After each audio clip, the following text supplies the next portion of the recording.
আসসালামু আলাইকুম।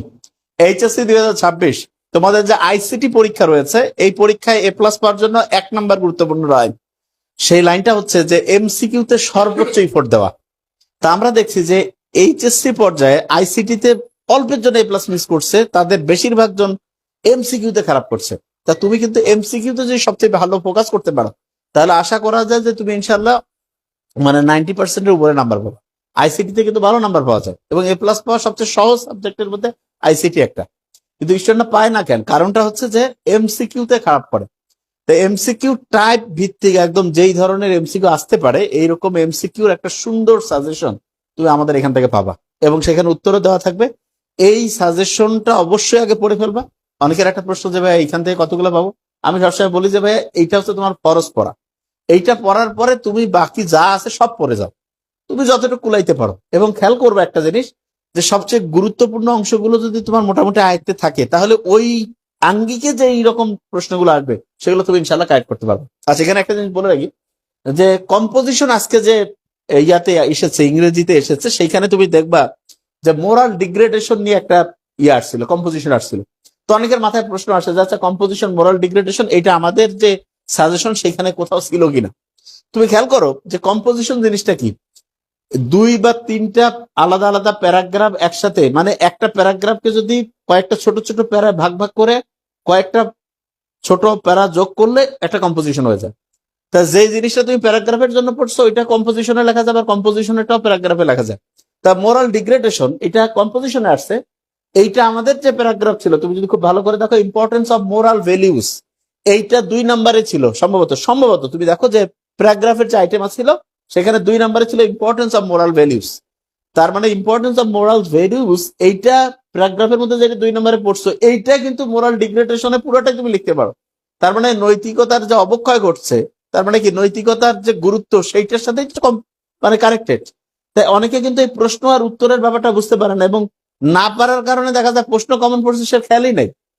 তাই এই জন্য বলবো, যে কোনো পরীক্ষা দেওয়ার ক্ষেত্রে যে একটা কনসেপ্ট যখন তুমি পড়লা, একটা যে কোনো জিনিস পড়ার ক্ষেত্রে খেয়াল রাখবে যাচ্ছে এইটা আর অন্য কিভাবে আমি লিখতে পারি, এই জিনিসটা যদি তুমি আগের থেকে জানা থাকে, তাহলে তোমার কোনো টেনশনই করতে হবে না। ওকে, তাই এইটা কিন্তু আমাদের সামনে যে তোমার আজকে যেমন আইসিটি তুমি সাজেশন পাবা, এবং আমি বারবার বলি যে ভাইয়া তুমি আমাদের এটা তোমার কতটুকু হেল্প করে, এটা তুমি অনেস্ট রিভিউটা তুমি নিজেই দিতে পারো যে হ্যাঁ ভাইয়া আসলে পড়াটা খুব ইজি করে, এবং সাজেশন গুলো আমরা এমনভাবে সাজাই দেই যাতে করে পড়াটাকে তোমার মাঝখানের সময়টাকে ইফেক্টিভ ওয়েতে তুমি কাজে লাগাতে পারো।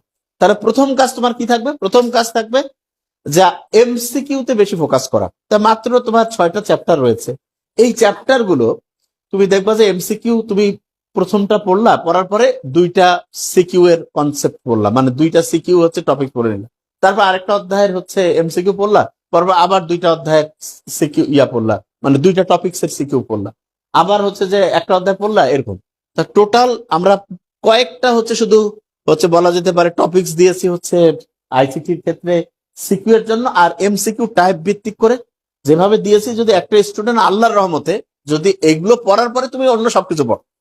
এখন আমি আমি তো বারবার বলি যে ভাইয়া তুমি বাংলাদেশের সবগুলো কোচিং এর যত প্রতিষ্ঠান আছে সবারই সাজেশন গুলো থেকে যেটা তোমার সবচেয়ে ভালো লাগবে সেটা তুমি ফোকাস করে পড়ো। দেখো যে তোমার কোনটা তোমাকে বেশি মানে হচ্ছে অল্প সময় হচ্ছে ভালো রেজাল্ট আনতে হেল্প করতেছে, এটা তুমি নিজেই বুঝে ফেলবা। এবং এইটা লিখতে হবে। আইসিটিও কিন্তু লেখাটা সবচেয়ে গুরুত্বপূর্ণ, ঠিক আছে?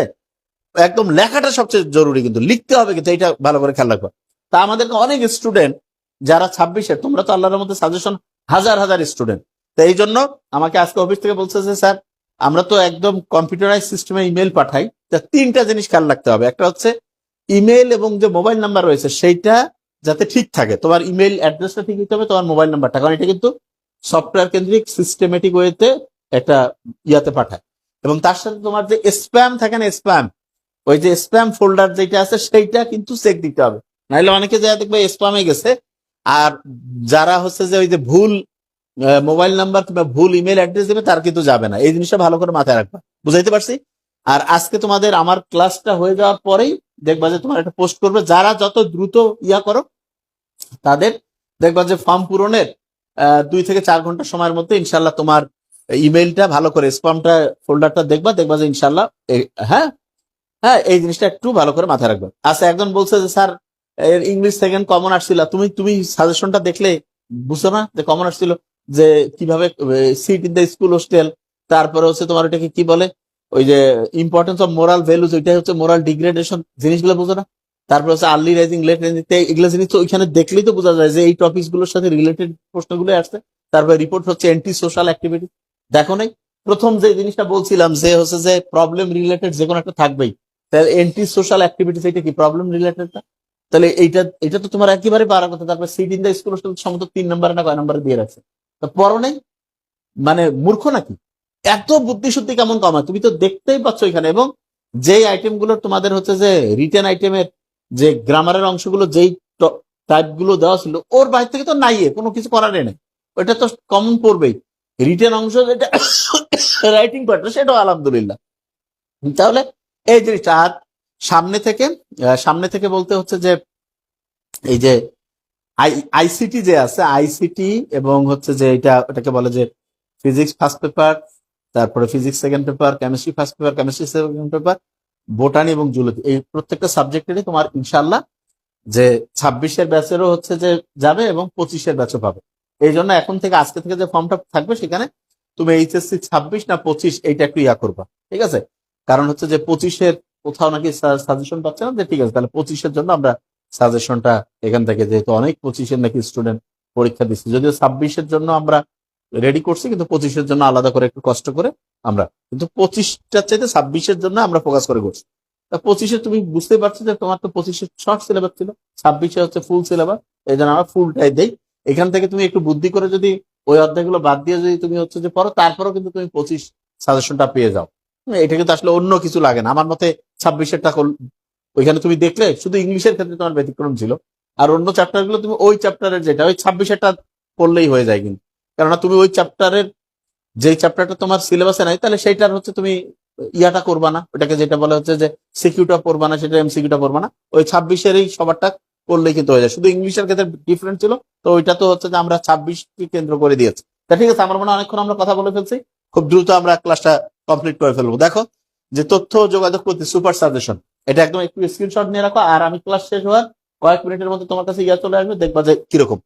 ন্যানো টেকনোলজির ব্যবহার ও গুরুত্ব, ফিঙ্গারপ্রিন্ট এবং হ্যান্ড জিওমেট্রির মধ্যে কোনটা বেশি জনপ্রিয়, কেন? মোস্ট ইম্পর্টেন্ট, দেখো যে এই যেগুলো বলছি এগুলো, এবং লিখবা, কিন্তু মূল জিনিসটা লিখে ফেলবা খুব দ্রুত, কয়েক মিনিটে ক্লাস শেষ করবো।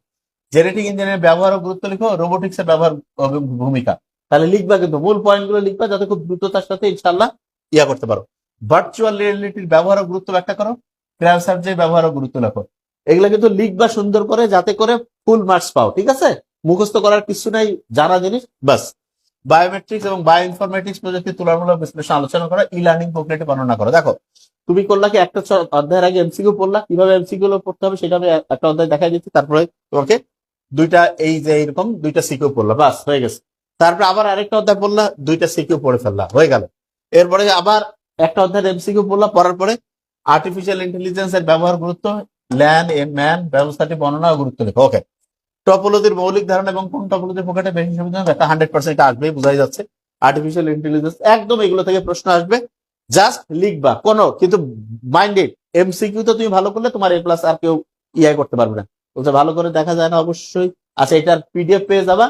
আমি ভালো করে একটু মনে হয় হচ্ছে নেটওয়ার্কের অনেক সময়, একটু সারা দেশে বৃষ্টি ঝড় তুফান চলছে, তো নেটওয়ার্কের হয়তো একটু কারণে হ্যাঁ, এবার মনে হয় ইনশাল্লাহ দেখতে পাচ্ছ। ওকে, আর কয়েক মিনিট আমরা বলবো যাতে কিভাবে যাবে সেটা দেখবা। আচ্ছা, অপটিক্যাল ফাইবার প্রক্রিয়াটির ব্যবহার ও গুরুত্ব লিখো, রেডিও এবং স্যাটেলাইট দুই প্রক্রিয়ার মধ্যে কোনটি অধিক উত্তম ব্যাখ্যা করো। প্রশ্নগুলো একদম এই আশা করি যে এই টাইপের প্র্যাকটিস করলে তুমি ইনশাল্লাহ 90%-এর বেশি নাম্বার ইনশাল্লাহ পেয়ে যাবা, সিকিউ এমসিকিউ আর প্র্যাকটিক্যাল এখানে 25 যোগ করলে। ওয়াইম্যাক্স প্রক্রিয়াটি বর্ণনা করো, অ্যাসিনক্রোনাস সিনক্রোনাস পদ্ধতি ব্যাখ্যা করো। একদম সুন্দর করে প্রশ্ন। আবার তুমি দেখি উদ্দীপক দেখে যদি বুঝতে পারো যে এই প্রশ্নটার উত্তর এইটা, তুমি উত্তর জানো কিন্তু ওই সময় মাথা কাজ করছে না, এটা যাতে না হয়। তার মানে দুইটা করে সিকিউ পড়বা, একটা করে অধ্যায়ের এমসিকিউ পড়বা, মাইন্ডেড। এরপর দেখো অপটিক্যাল ফাইবার এবং কোএক্সিয়াল কেবলের তুলনামূলক বিশ্লেষণ করো, ক্লাউড কম্পিউটিং এর ব্যবহার ও গুরুত্ব লিখো, দেখে ফেলো কিন্তু। ওকে, বিভিন্ন প্রজন্মের মোবাইল ফোনের বৈশিষ্ট্য তুলনামূলক বিশ্লেষণ করো, টুইস্টেড পেয়ার কেবল ব্যাখ্যা করো। তাহলে দুইটা করে সিকিউ পড়বা, একটা অধ্যায়ের এমসিকিউ পড়বা, ঠিক আছে? ওকে স্যার, এভাবে না দিয়ে টপিক গুলো না, যেভাবে দিয়েছে প্রশ্ন কিভাবে আসবে সেইটার প্যাটার্নটা আমি চেষ্টা করছি দিয়ে দেওয়ার, যাতে করে তোমার একদম খালি, তোমাকে যদি আমি বলতাম যে টপোলজি, তাহলে তুমি বুঝতে পারতা না যে টপোলজির মৌলিক ধারণা থেকে প্রশ্ন আসবে, কোনটা বেশি সুবিধাজনক, এই জিনিসটা ভয় নাম্বারে দিবে। এটা তোমার আগে থেকে জানা থেকে তোমার জন্য ইজি হবে। আমি যেটা বলছি এটা রিয়েল করে দিয়েছে। আর আমাদের চাইতে কোনো সাজেশন ভালো লাগবে সেটা ভালো করো, ক্লিয়ার কাট কথা। বাংলাদেশের সবগুলো সাজেশন দেখো, কোনটা নাম্বার ওয়ান দেখো, তারপরে করো বাস। এরপরে দেখো বিভিন্ন প্রজন্মের মোবাইল ফোনের বৈশিষ্ট্য তুলনা টুইস্টেড পেয়ার কেবল ব্যাখ্যা করো। তাহলে দেখো এই যে মোবাইল ফোনের যে বৈশিষ্ট্য, এটা কিন্তু কয়েকবার অলরেডি এরকম প্রশ্ন কয়েকটা আসছে। ওকে, তাহলে 10টা প্রশ্ন হয়ে গেল। এরপরে কি রয়েছে, সিমপ্লেক্স মোড উদাহরণ সহ ব্যাখ্যা করো। সিমপ্লেক্স মোড হাফ ডুপ্লেক্স মোডের মধ্যে কোনটি বেশি উপযোগী ব্যাখ্যা করো। তার মানে প্রশ্ন প্যাটার্নটাও দিয়ে দিয়েছি যে এইভাবে প্রশ্ন আসবে। প্রত্যেকটা সাবজেক্টেরই হচ্ছে এরকম ফর্ম পূরণ করতে হয়। এবং আইসিটি তে তো হিউজ, আমার মনে হয় 30-35 হাজার স্টুডেন্ট মনে হয় এটা নেবে। কারণ অন্যগুলো যেহেতু 18, 22, 23 হাজার, তাহলে এটা কিন্তু আরো বেশি আসবে। তো তুমি যেটা একদম, এই জন্য কিন্তু ইমেলটা ওরা আমাকে বলতেছে স্যার 2 থেকে 4 ঘন্টা টাইম রাখতে হবে, মানে একদম ফর্ম পূরণ করছে। কারণ একই সেকেন্ডে দেখা যায়, 1 মিনিটে দেখা যায় কয়েক শত হচ্ছে ফর্ম পূরণ করে ফেলে। এই জন্য যত আগে তুমি করবা এইটা, এবং ভুল করলে কিন্তু তোমার যাবে না। 3টা তথ্য মাথায় রাখতে হবে। ইমেল অ্যাড্রেসটা তোমার যদি ঠিক থাকে, মোবাইল নাম্বারটা যদি ঠিক থাকে, এবং তোমার স্প্যামটা ঠিকভাবে চেক করবা, তাইলে হয়ে যাবে। আচ্ছা, এরপরে পারস্পরিক রূপান্তর করো, বাইনারি, ডেসিমাল, অক্টাল, হেক্সাডেসিমাল। ওকে, আচ্ছা, এটা নিশ্চয়ই মাথায় চলে আসছে। দেখো এই পৃষ্ঠাতে সাজেশন শেষ। এরপরে এমসিকিউ গুলো আমরা কিভাবে দিয়েছি সেটাও দিবা। লজিক ফাংশনের সত্যক সারণী তৈরি করো। লজিক সম্ভাবনাটির মান, মানে অ্যান্ড গেট দিয়ে বাস্তবায়ন সম্ভব ব্যাখ্যা করো। ওকে, এরপর হচ্ছে ডি মর্গানের উপপাদ্য বর্ণনা ও ব্যাখ্যা করো। ডিকোডারের ক্ষেত্রে সত্যক সারণী উপস্থাপন করো, ভেরিফাই। এই দুইটা করার পরে একটা অধ্যায়ের এমসিকিউ পড়ে ফেলবা। তারপরে 2 এর পরিপূরক পদ্ধতি ব্যবহার করে উদ্ভিদের সংখ্যা দুটি পার্থক্য নিরূপণ করো। নর গেট দ্বারা ন্যান গেটের বাস্তবায়ন ব্যাখ্যা করো। প্রশ্নতে উদ্ভিদ কোন গেটের সাথে সাদৃশ্যপূর্ণ ব্যাখ্যা করো। ওয়েব পেজ তৈরির প্রয়োজনীয় HTML কোড লেখো। ট্রি কাঠামো এবং নেটওয়ার্ক কাঠামোতে কোনটি অধিক সুবিধাজনক ব্যাখ্যা করো। বুঝতে পারতেছো তো? ওকে, পিডিএফ এর অবশ্যই আমার ক্লাস শেষ হওয়ার পরে একটা পোস্ট থাকবে। ওই পোস্টে তোমার বুঝো না, ফর্মটা পূরণ করার পরে 2 থেকে 4 ঘন্টা সময়ের মধ্যে তোমার কাছে যাবে। তার মানে তুমি যখন ফর্ম পূরণ করছো তার 2 থেকে 4 ঘন্টা, তার মানে তুমি তার 3 ঘন্টা পরে, তুমি 3.5 ঘন্টা 4 ঘন্টা পরে তোমার অবশ্যই চলে যাবে। তবে কোথায় দেখবা, তোমার স্প্যামটাতে অনেক একই রকম জিনিস যায় না, স্প্যামে অনেক সময় থাকে, এটা কিন্তু অনেকের জন্য প্রবলেম থাকে। আচ্ছা, এরপরে তুমি লক্ষ্য করো যে ওয়েব পেজ তৈরির প্রয়োজনীয় HTML কোড লেখো। ট্রি কাঠামো এবং নেটওয়ার্কটার মধ্যে কোনটি অধিক সুবিধাজনক ব্যাখ্যা করো। একটি পেজ তৈরিতে যেসব বিশেষ ট্যাগ এবং অ্যাট্রিবিউট ব্যবহার করা হয় তা বর্ণনা করো। ডাইনামিক ওয়েবসাইটের গুরুত্ব লেখো। আসবে এরকম প্রশ্ন, একদম বোঝাই যাচ্ছে। উদ্দীপকে দেখ কোড সারিকে স্তম্ভে এবং স্তম্ভকে সারিতে পরিবর্তন কি পরিবর্তন হবে বিশ্লেষণ করো। ওকে, উদ্দীপকের আলোকে ফিল্ড গুলো ডেটা টাইপ বর্ণনা করো। উদ্দীপকের টেবিল দুইটির মধ্যে সম্পর্ক স্থাপন সম্ভব কিনা ব্যাখ্যা করো। এই যে 20 নাম্বারটা, এটা 100% আসবেই, কোনো ভুল নাই, এই প্রশ্নটা আসবেই একেবারে। তাই এই 20টা জিনিস ইয়া করলে যে দিক থেকে প্রশ্ন আসে, তবে আমি তো একটা বুদ্ধি শিখাই দেই। তুমি এই প্রশ্নগুলোর, এই 20টা প্রশ্নই তো দেখে গেলা, তার মধ্যে তুমি তোমার ইচ্ছা মতো আগের থেকে 6টা প্রশ্ন সাজায় রাখবো। যে এই দেখবো যে এই 6টা প্রশ্ন আমি লিখতে হবে তো 5টা, তুমি 6টা টার্গেট হবে যে আমি এই 6টা প্রশ্ন আমার সবচেয়ে বেশি পছন্দ। তার মধ্যে 1 নম্বরে এটা লিখবো, 2 নম্বরে এই অনুযায়ী, ঝাপসা হলো কিছু করার নেই, টাইম লস করা যাবে না, এই অনুযায়ী তুমি আগে থেকে রেডি রাখো। দেখা গেলো তোমার 8টার মধ্যে ধরো যে তোমার 7টা কম, তাইলে তো তখন তোমার কি করতে হবে, যে কোনো 5টা লিখতে হবে। এই জন্য তোমার প্রথম কোনটা প্রশ্ন তোমার 1 নম্বর চয়েস, কোনটা 2 নম্বর, কোনটা 3, কোনটা 4, কোনটা 5, এইটা আগের থেকে সাজায় নিয়ে নিবে। তাহলে পিডিএফ দেওয়া হবে তোরা বাবা, এটা জাস্ট দেখাই দিলাম। এটা আমি ক্লাস শেষের 10 মিনিটের মধ্যে একটা ফর্ম চলে আসবে, আসার পরে সেটা পূরণ হবে। পূরণের হচ্ছে 2 থেকে 4 ঘন্টার মধ্যে ইনশাল্লাহ পিডিএফটা চলে যাবে। আর তোমাদের পরীক্ষা কিন্তু এটা 11 তারিখ, মানে হিউজ টাইম, 90%-এর উপরে। তাহলে বুঝাইতে পারছি তো, এই যে এইটার জিনিস চলে আসবে। আর চ্যাপ্টার 1-এর আমি তোমাকে একটা দেখাই যে এমসিকিউ গুলো আমরা কিভাবে দিয়েছি, তাহলে জিনিসটা বুঝতে পারবা। দেখো এই অধ্যায়ের এক নজরে এই অধ্যায়ের গুরুত্বপূর্ণ টপিক সমূহ। হ্যাঁ, তাহলে এই টপিক গুলো হচ্ছে এমসিকিউ এর জন্য গুরুত্বপূর্ণ টপিক সমূহ। ওকে, এইটা দেখতে পাবা যে এটা হচ্ছে এমসিকিউ এর জন্য গুরুত্বপূর্ণ। এবং তুমি দেখো যে এমসিকিউ গুলো আমরা কিভাবে দিয়েছি।